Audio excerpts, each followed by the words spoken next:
This week we're going to be going over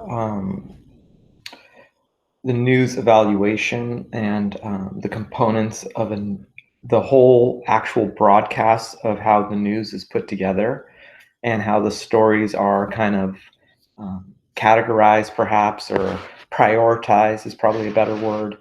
Um, so this week, really what we're going to be doing is you will be looking at a news hour. I'll kind of show you that in a second, and use a worksheet as kind of guidance to see what stories are being presented in the actual news hour. Um, by the way, this could also be like a podcast. If you want to find a podcast where they have multiple stories in an actual show, you can do that as well. But I'm going to show you an example, and YouTube's a great place to find this. Let me go ahead and share my screen.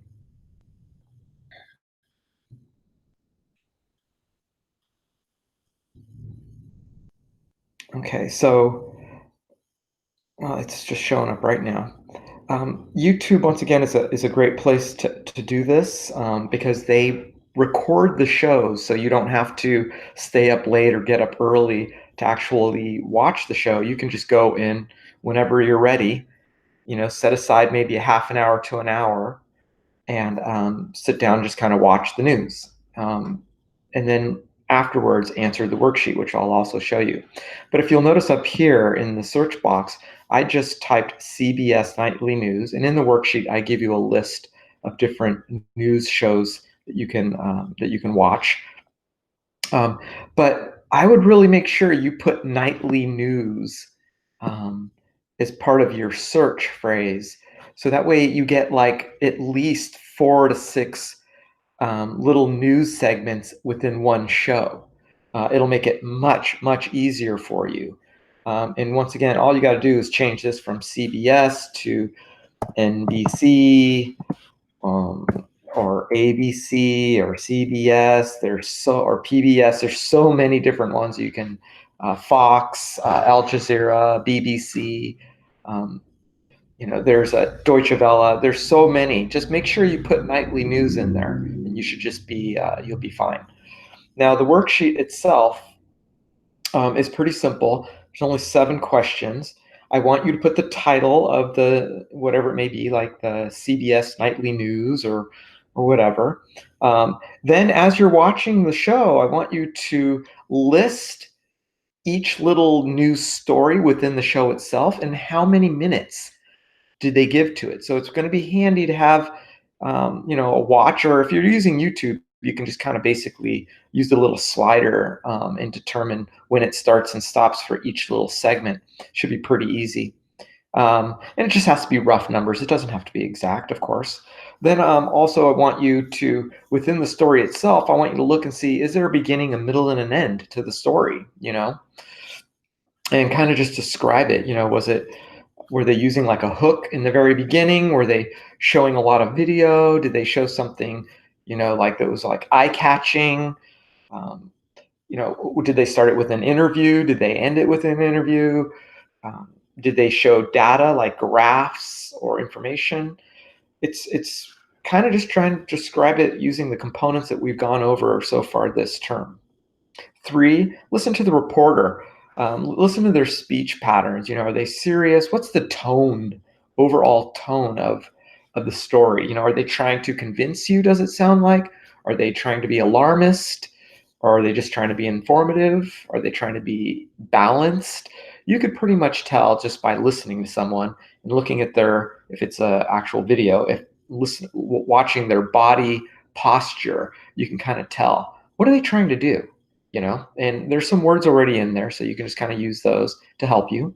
Number 4, how much background did they give? Did they give any, we all know nothing, everything comes from something, right? Nothing is just made up. So is there an agenda here? Is there, are they giving you a history of how this all came about? Even with the COVID, we see stories about, previous pandemics, for what people are doing, what politicians are doing now, and what rules they're establishing, and where this may go. So that's something to look at. 5, facts and statistics? I kind of already mentioned that. Are they using graphs? Are they giving you numbers? Are they giving you data? And where's it? See if they mention where the data is coming from. If they're giving you statistics, stats, numbers, do they say, did it come from a university or a research facility? Are they backing up where the numbers come from? Are they just possibly making them up, right? Five, no, I agree with that. Number six, where do the reporter's eyes look when they are speaking? This is important.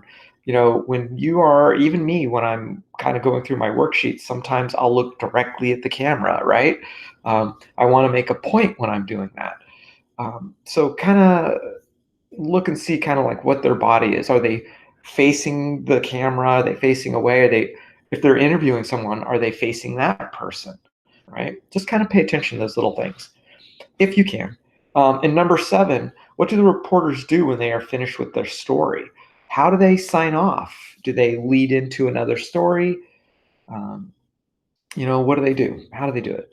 Um, are they playing music, the same music at the end of each little news segment, right?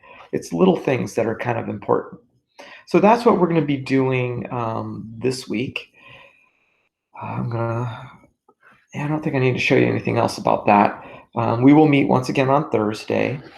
I do have the final project written up where you're going to make a little news blurb, right? 2 to 3 minutes if it's a video, 2 to 3 paragraphs if you're going to write it up. And I was also thinking, if you write it up, if you don't want it just to be a paper, but you don't want to do video, you can do like a podcast. Just use your cell phone, record the audio, turn that in. Okay, that would be great. Also, that is no different than doing a podcast, and some people are more comfortable with that because they don't have to worry about, is their hair funky, or are they all made up? So it's really up to you. The final project will be due on the 11th of June. So that's one day before everything is due for all classes.